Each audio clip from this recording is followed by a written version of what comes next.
दुनिया का सबसे बेहतर मुल्क है, जिसके बारे में शायर मशरिक अल्लामा इकबाल ने कहा था, सारे जहां से अच्छा हिंदुस्तान हमारा, हम बुलबुले हैं इसकी, ये गुलसितां हमारा। क्योंकि ये मुल्क हर लिहाज से दुनिया में सबसे बेहतर है। यहाँ की हवाएं, यहाँ की फजाएं, यहाँ के मौसम, यहाँ पर जो गंगे जमनी तहजीब है, यहाँ पर हिंदू, मुस्लिम, ईसाई, बौद्ध, जैन, पारसी, जहाँ के मुख्तलिफ तहजीबें हैं, मुख्तलिफ मजहब के लोग हैं, और ये मुल्क दुनिया का सबसे बेहतर मुल्क है। लेकिन आज इस मुल्क के अंदर जो व्यवस्था कायम है, जो कानून यहाँ पर लागू है, जो इस मुल्क का दस्तूर है, एक हिसाब से दस्तूर तो यहाँ का सबसे निराला है।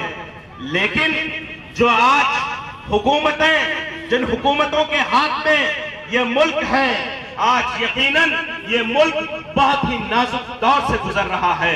मेरे भाइयों, इस मुल्क को तो आज सुपर पावर होना था, ये मुल्क दुनिया में आज सबसे शक्तिशाली होना था।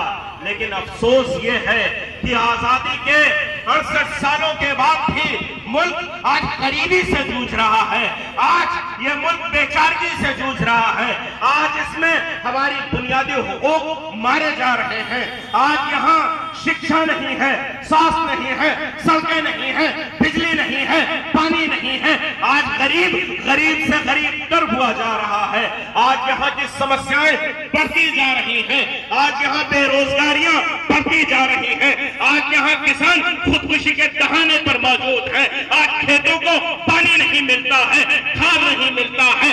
आज एक किसान की बेटी को अगर उसको ब्याहना होता है तो उसे कर्ज लेना पड़ता है, लेकिन अगर वो कर्ज नहीं दे पाता है तो आज खुदकुशी कर रहा है।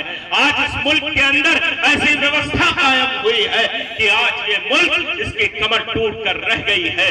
मेरे भाइयों, आज मुल्क के हालात इस कदर नाजुक हैं कि मुल्क के अंदर इंसानियत को बांट दिया गया, मुल्क के अंदर नफरत की हवाएं चलाई गई, मुल्क के अंदर मंदिरों मस्जिद का बंटवारा हो गया, मुल्क के अंदर हिंदू और मुसलमान का बंटवारा हो गया, सिख और ईसाइयों का बंटवारा हो गया, अगड़े और पिछड़े का बंटवारा हो गया, दलित और सवर्ण का बंटवारा हो गया।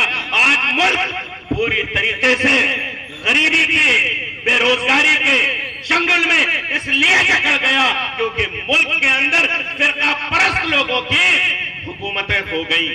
मुल्क के अंदर आज वो ताकतें सामने आ रही हैं जो हमसे बड़े बड़े वादे करती हैं, लेकिन जब वो उन वादों को नहीं पूरा कर पाती हैं तो हमारे ध्यान को भटकाने के लिए, मुद्दों से हमें हटाने के लिए कुछ ऐसे मुद्दे ले लेकर चले आते हैं कि आज मुल्क के जो विकास की दर है वो धीरे धीरे कम होते होते इस जगह पे पहुंच गई है कि आज जो विशेषज्ञ बता रहे हैं कि अगर यही हाल रहा मुल्क का तो मुल्क ये बांग्लादेश और पाकिस्तान से भी पीछे चला जाएगा।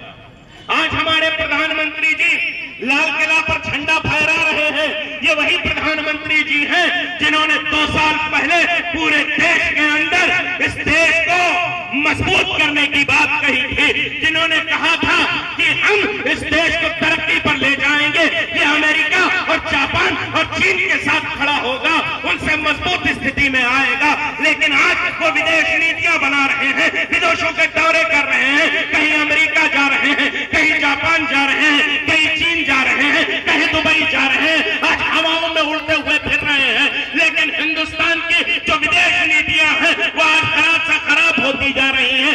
आज तमाम मुल्क जो हिंदुस्तान के चारों तरफ बसे हुए हैं, जो पड़ोसी हैं, वो आज हिंदुस्तान को आंखें दिखा रहे हैं। कल तक जो हमारा सबसे अच्छा दोस्त था वो नेपाल, जो हमारे दिए हुए टुकड़ों पर इस तरह से कह लीजिए कि पलता था, आज वो नेपाल तक हमें आंखें दिखा रहा है।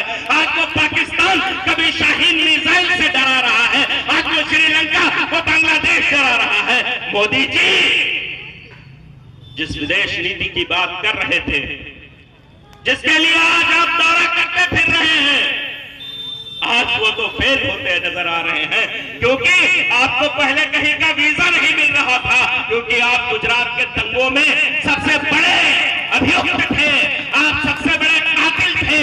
इसलिए आज जब आपने विकास के नाम पर देश के लोगों को वर्गलाया और आप प्रधानमंत्री बन गए, ये झूठे वादे करके आप सरकार तो चला सकते हैं, लेकिन भारत के सीमाओं की रक्षा नहीं कर सकते हैं। भारत की सीमाओं की रक्षा ईमानदारी से होती है, टॉलरेंस से नहीं होती है, देश में असहिष्णुता पैदा करने से नहीं होती है। भारत की सीमाओं की रक्षा भारत के अंदर हिंदू, मुसलमान, सिख, ईसाई तमाम लोगों को मजबूत करने से होती है, भारतवासियों को मजबूत करने से होती है, यहाँ के किसानों को, यहाँ के गरीबों को, यहाँ के मजदूरों को मजबूत करने से होती है। तब भारत के सीमाओं की रक्षा होती है, तब भारत मजबूत होता है, तब भारत शक्तिशाली होता है। भारत शक्तिशाली दादरी कांड से नहीं होता, भारत शक्तिशाली किसी दलित के, आपने तो आज दलितों को इतना मजबूर कर दिया कि अभी हैदराबाद की सरजमीन पर एक नौजवान दलित जो इस देश का मुस्तकबिल था, जो इस देश का भविष्य था, उसको इतना मजबूर कर दिया कि उसको खुदकुशी करनी पड़ी। जब इस देश में कोई दलित खुदकुशी करता है तब ये देश कमजोर होता है, जब किसान खुदकुशी करता है तब ये देश कमजोर होता है। अगर देश को मजबूत करना है तो आप इसके खैरखा बनिए, आप ईमानदारी के साथ हुकूमत कीजिए, आप इंसानियत को बांटना बंद कीजिए। आज हमने ये पहल की है। आज ये वेलफेयर पार्टी ऑफ इंडिया अगर मैदान में आई है तो इसीलिए आई है क्योंकि ये इंसानियत को बांटना नहीं चाहती है। जिंदाबाद। इसने कहा है कि सबको लेकर साथ चले, कोई न तन्हा छोड़ा जाए, सबको लेकर साथ चले, कोई न तन्हा छोड़ा जाए। हम दीवानों ने सोचा है दिल से दिल को जोड़ा जाए। आज welfare party of India I है तो मूल्यों पर आधारित राजनीति करने के लिए आई है, अख्तियार पर मुबनी सियासत करने के लिए आई है तो एक वेलफेयर स्टेट कायम करने के लिए, एक कल्याणकारी राज्य कायम करने के लिए आई है। आज ये वेलफेयर पार्टी ऑफ इंडिया ये चाहती है कि हर सर को एक छत मिले, हर तन को कपड़ा मिले, हर गरीब को पेट भरने के लिए 2 वक्त की रोटी मिले, वो बच्चा जो हिंदुस्तान के अंदर पैदा हुआ है उसको फ्री शिक्षा मिले, तालीम मिले, उसके इलाज और मालजात हो, उसको स्वास्थ्य की सुविधाएं मिले। हम ये कोशिश करने के लिए निकले हैं कि इस देश के अंदर जो नफरत की आंधियां चल रही हैं इनको खत्म किया जाए। और आज ये वेलफेयर पार्टी मुल्क के 10 स्टेट्स में कायम हो चुकी है। आज welfare party Kerala, Karnataka, Tamil Nadu, Andhra, Telangana, west Bengal, Rajasthan, Maharashtra होते हुए आपके दिल्ली में आई है।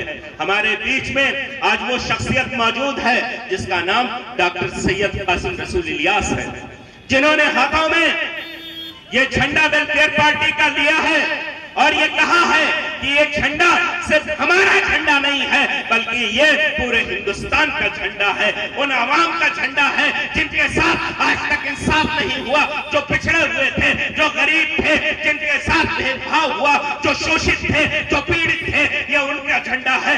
वेलफेयर पार्टी ऑफ इंडिया ये सबकी आवाज है। आप सबको इस आवाज के साथ आवाज मिलाना होगा, सब मिलकर पुकारेंगे तो लौटाएगा माजी। आओ मेरी आवाज से आवाज मिला दो, खामोश मिजाजी तुम्हें जीने नहीं देगी। इस दौर में जीना है तो कोहराम मचा दो, इस दौर में जीना है तो कोहराम मचा दो।